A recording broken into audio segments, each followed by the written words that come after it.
Всем доброго дня. Вы знаете, друзья мои, у меня огромное количество работ. Вы знакомы наверняка, те, которые на моем канале давно, и те, которые недавно пришли, тоже, я думаю, что поняли, что у меня много работ.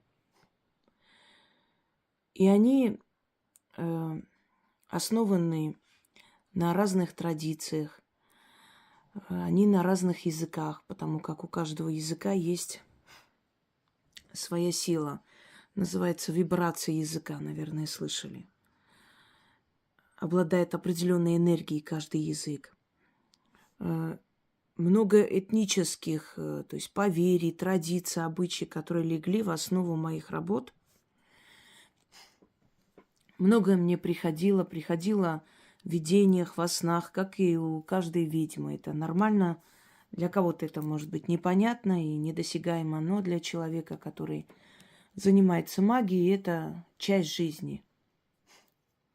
И все эти работы, они были предназначены для того, чтобы помочь человеку, исправить его жизнь, помочь отдать быстро долги, помочь наказать подлых людей, которые им причинили боль, помочь купить дом, помочь своим детям найти свое счастье в жизни, свою судьбу, направить человека в правильное русло, указать на его ошибки, на определенные проблемы, которые в его семье, в роду. Быть может, какие-то печати и знаки, которые он приобрел при рождении, и это мешало и мешает ему двигаться вперед. Одним словом, вся моя работа, как и положено работе ведьмы, она направлена на улучшение жизни человека на этой земле.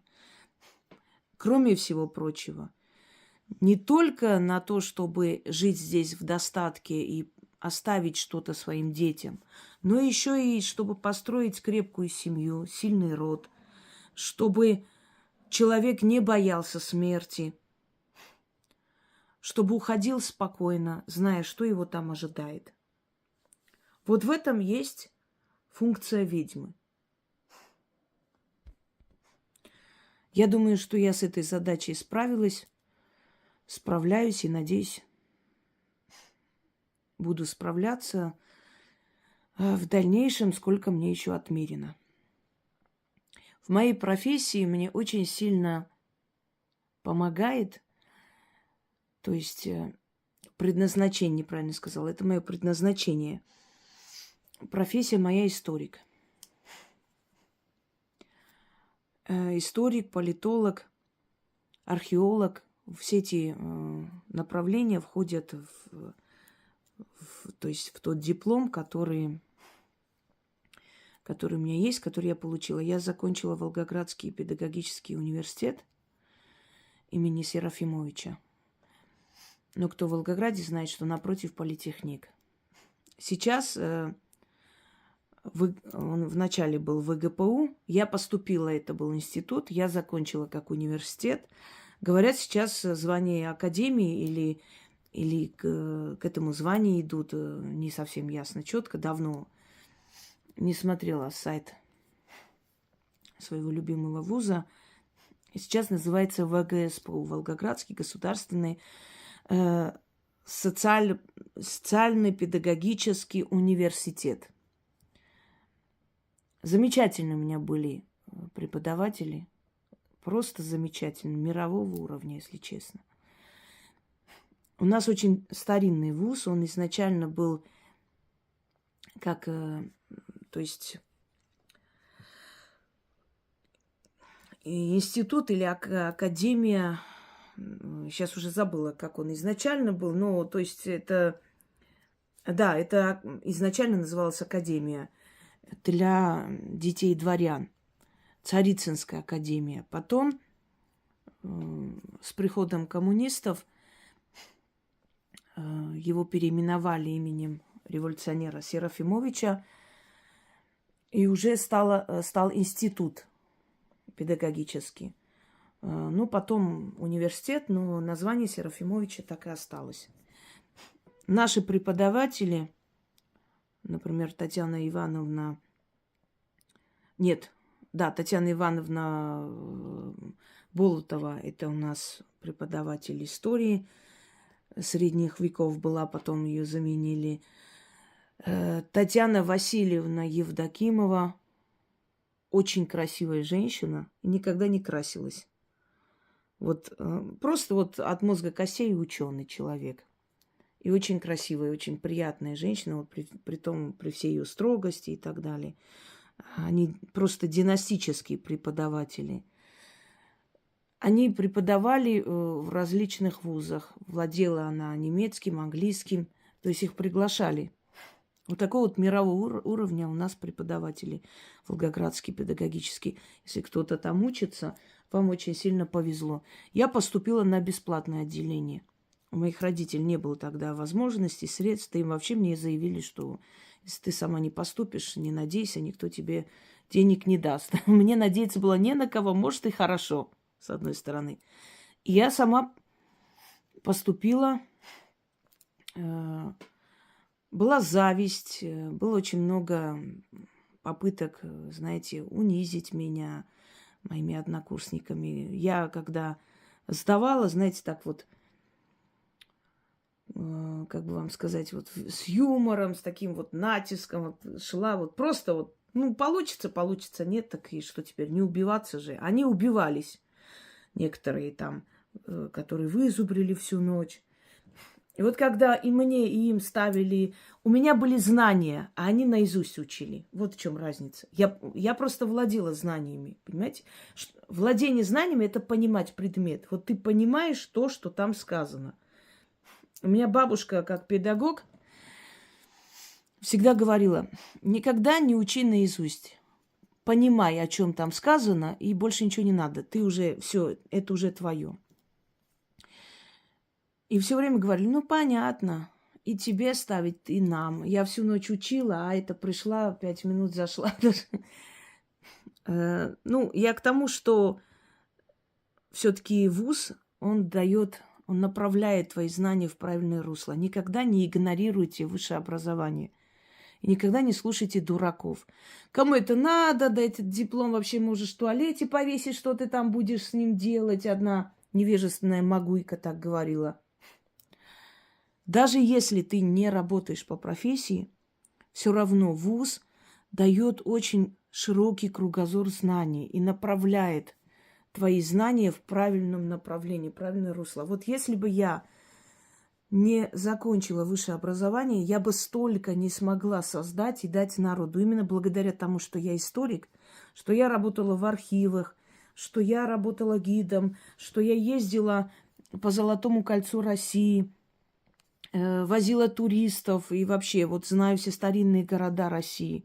Объездила практически все. Но мой самый любимый город среди них, я вам скажу, Псков. Это такой добрый город. Не знаю даже, как объяснить. Вот я вам советую, если хотите узнать Россию изнутри, поезжайте в Псков. Это маленький город. Городок, я бы сказала. Там пешком можно за несколько часов пройтись с одного конца на другой. Это небольшой город, но он очень добрый и сохраняет энергию древности. Особенно Псковская крепость, цитадель. Это единственная крепость, которая, ну, как бы меньше всех была разрушена во время войны. Его отчасти восстановили, ну, как было, реконструировали. Но она пострадала, но не так сильно. Река Великая, мост Святой Ольги, княгини. Одним словом, Псков. Этим все сказано. Замечательные, красивые места. Старый Изборгск, там, где когда-то мы победили Тевтонский ордер. Реконструировали это сражение. И на сей раз просто тевтонцы победили, потому что русские напились. Это было ужасно, конечно. У нас мужики напились. И пошли на пролом, как медведи. Я до сих пор эту сцену помню. Но не суть дела. Главное, что исторически победили, а там ничего страшного. Бывает. И вот этот доступ к этим книгам, архивам, понимание истории, Мне очень сильно помогло создать различные направления, различные работы. Они все нужны. Почему их много? Потому что у каждого человека своя энергия. Кому-то подходит одно, кому-то подходит другое. Вы знаете, люди, у которых абсолютно славянская внешность, то есть даже подозрений нет, что у них там какие-то азиатские крови могут быть перемешаны. Эти люди проводят, например, какой-то монгольский ритуал, и у них сразу получается. Некоторые любят африканские вот вуду, у них вот это получается сразу. Некоторые, например, на русском языке проводят одно, второе, но никак не получается, хотя они как бы принадлежат славянской нации. А вот взяли, провели какой-нибудь грузинский ритуал, армянский, и все пошло-поехало. Понимаете, в чем дело? Тут не угадаешь, не поймешь. Энергии людей разные. Очень может быть, что у этого человека кто-то из далеких предков, например, из Африки. И вот 1% генетики что-то связывает этого человека с Африкой, и он просто взял, сделал вуду. У него все получилось. А он столько бился именно вот как бы привычный для себя, на привычном языке читал, но ни в какую. Вот поэтому я создаю и старые мои работы, которые я улучшаю и дарю вам, некоторые прям в таком первозданном виде. Это все пройдено.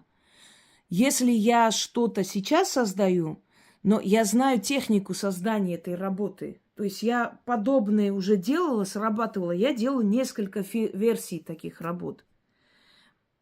Но оно уже проверено временем. Он уже работает. Вы знаете, я просто так подумала. У нас есть много обращений к фортуне. Последние годы я заметила, что все магазины, там эзотерические магазины, магазины сувениров, эти сайты, статуи и так далее, начали очень много различных фортун производить. Прям различного типа, да, красивые, необычные. Раньше не было такого. Последние, наверное, 5-6 лет их огромное количество. И я начинаю понимать, почему. Потому что даже те магуйки, которые смотрят мой канал, они же тоже, когда дают какой-то якобы ритуал, тоже там фортуну показывают. То есть вот эта вот фортуна вот от моего канала вышла, и вот эта вот сила фортуны начала усиливаться. И, естественно, есть спрос, есть предложение, люди ищут статуи фортуны, вот магазины предлагают их. И так стало их много, разновидностей фортун, что раньше такого не было. Я считаю, что это наша заслуга с вами. То, что почему говорю с вами? Потому что одно дело, когда я дарю, но дальше идет уже зритель, распространяет. Я уже это отдала народу. Оно же мне не принадлежит, понимаете? Оно все ушло в люди.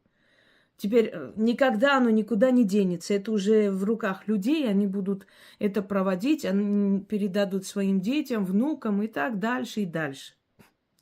Я тружусь не только для сегодняшнего дня, но и для будущего. Итак, и я просто подумала, у нас огромное количество работ, связанных с фортуной, и замечательные, они все работают. И мне захотелось создать, знаете, в русском стиле обращение к фортуне. Вот именно в видовском стиле вообще русская магия, русская, не только славянская магия. Славянская немножко так слишком обширно звучит, славянская и болгарская магия, и польская магия туда входит, она там немножко различна. А именно русская магия, она называется равнинная магия. Ну, намекая на степи, равнину и так далее. Вот равнинная магия. И в стиле равнинной магии, диалога, обращения к ней как к матери всех духов, духов судьбы, естественно. Оно немножко, то есть в таком старорусском стиле, в языческом стиле обращения, но в то же самое время понятным, да, для современного человека. Оно не на старославянском, чтобы мы не могли понять, о чем речь. Да и не особо это и нужно, потому что все-таки для произношения так легче. Вы можете провести этот ритуал перед статуей Фортуны, то есть начитывать. Просто подходить, когда вы ставите благовоние, кофе ставите, благодарите ее. Наряду с другими работами, с другими заговорами можете начитать. Если у кого-то нет статуэтки, можете открыть окно, начитать просто в открытое пространство. Хочу сказать некоторым людям, что статуи Фортуны не чудотворные статуи. Просто некоторые не понимают. Им кажется, что статуи Фортуны, как только придет в их дом, все за них будет делаться, и даже стирка, и готовка, она все вот возьмет на себя. Немного, пожалуйста, включите здравый смысл, немного взрослейте, что ли, я не знаю, как еще назвать. Изучите канал. Статуя – это определенный собиратель энергии. Это означает, что вы показываете этой силе, этому божеству свое почтение, почитание. Оттуда и пришла традиция икон. Показывая этому святому свое почтение и привлекая его внимание на свою сторону. Вот у меня есть твоя статуя, я тебя почитаю, заметь меня, пожалуйста, покровительствуй мне. Понимаете, о чем речь? Статуя Фортуны, значит, там, где ставится Фортуна или алтарь Фортуны, отдельное место в доме, место силы становится рано или поздно, потому что там постоянно вы просите, что-то жертвуете, что-то приносите, ставите благовоние, кофе, благодарность. И постоянно туда идет вот эта сила удачи, сила богатства, покровительства Фортуны. Она богиня судьбы. Но она богиня чаще всего у многих народов и культур богиня счастливой судьбы. И вот чтобы она вам покровительствовала, если сама судьба вам помогает, это персонализация судьбы, понимаете? Человеку гораздо легче видеть своего Бога. И даже все религии мира, которые изначально отрицали любое изображение Бога, рано или поздно пришли к этому, что они хотят видеть своего Бога. Мы так устроены. Психологически нам так легче что-либо воспринимать, когда мы это видим. В исламе нельзя ничего изображать, и в мечетях нельзя было изображать ни животных, ни людей, ничего, что напоминает живых существ. Там только цветочный орнамент различный, поэтому художники и развивали это, потому что некуда было девать свою энергию. Нельзя изображать никого, но можно различные там орнаменты, он доведен был до совершенства. Но рано или поздно сохранили, например, пояс матери Магомеда, да, которым клялись древние воины, его чаша, его обувь. Это тоже предметы поклонения. Люди видят, значит, был такой пророк, да, реально жил, вот его вещи. Точно так же и христианство. Так что рано или поздно любая религия приходит к тому, что культ поклонения, предмет, посредник появляется между людьми и тем Богом, который эту религию, этот эгрегор ведет. Берете Фортуну, это не значит, что у вас сейчас посыпятся сверху доллары. Это не значит, что у вас все проблемы решатся. Здесь Фортуну никто не продает. Я их не продаю. Найдите где хотите. Найдите на сайтах, на каких-то магазинах каких-то и так далее. Изучите, прежде чем задавать глупые вопросы. Боги вам служить не обязаны. Это вы им служите. Они взамен вам помогают. Начнем. Произносите этот заговор 3 раза. Когда подходите, когда делаете в совокупности с другими работами, можете отдельно читать, неважно. Вот в стиле старорусском я создала, и он так звучит очень, как это так, приятно и по-родному, если так можно сказать. Пойду я утром босоногая, медвежьей росой умоюсь, роду своему помолюсь и к матери судьбе обращусь. О, Фортуна! Секунду. Великая Фортуна, всем духом судьбы мати, отправь ты реки золотые, да караваны богатые, не в чисто поле, а к моему порогу. Укажи им, к моему порогу укажи им дорогу. А одари ты меня, Фортуна мати, всеми богатствами земными, да удачей и мощью. А открой ты, Фортуна мати, передо мной все двери, а покажи мне все дороги к богатству. А одари ты меня, Фортуна мати, добротной жизнью. А крыльями своими укрой меня, стань мне, названной матерью, да заступницей. И под твоим крылом мне жить, не тужить, в богатстве и в славе быть. Истинно так. Заклинаю. И еще раз. Пойду утром босоногая, медвежьей росой умоюсь, роду своему помолюсь и к матери судьбы обращусь. Судьбе, извиняюсь. Ой. Чуть у меня голова закружилась от этого заговора. О, Фортуна, великая Фортуна, всем духом судьбы мати, отправь ты реки золотые да караваны богатые не в чисто поле, а к моему порогу укажи им дорогу. А одари меня, Фортуна мати, всеми богатствами земными, да удачей и мощью. А открой ты, Фортуна мати, передо мной все двери, а покажи мне все дороги к богатству. А одари ты меня, Фортуна мати, добротной жизнью. А крыльями своими укрой меня, стань мне названной матерью да заступницей. И под твоим крылом мне жить не тужить, в богатстве и в славе жить. Истинно так, заклинаю.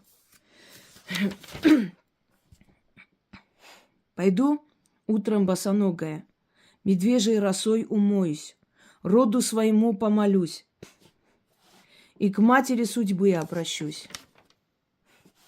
О, Фортуна, великая Фортуна, всем духом судьбы мати, а отправь ты реки золотые, да караваны богатые не в чисто поле, а к моему порогу укажи им дорогу. А одари меня, Фортуна мати, всеми богатствами земными, да удачей и мощью. А открой ты, Фортуна мати, предо мной все двери, а покажи мне все дороги к богатству. А одари ты меня, Фортуна мати, добротной жизнью, а крыльями своими укрой меня, стань мне названной матерью, да заступницей, и под твоим крылом мне жить не тужить, в богатстве и в славе жить. Истинно так. Заклинаю. Сильная работа, поэтому немного так шатает слегка. Проведите, друзья мои. Проведите и такой вариант работы. И в совокупности вместе, и отдельно. И помните, кто стучится, тому отворят дверь. Кто просит, того услышит. Кто борется, тот победит. Всем удачи и всех благ.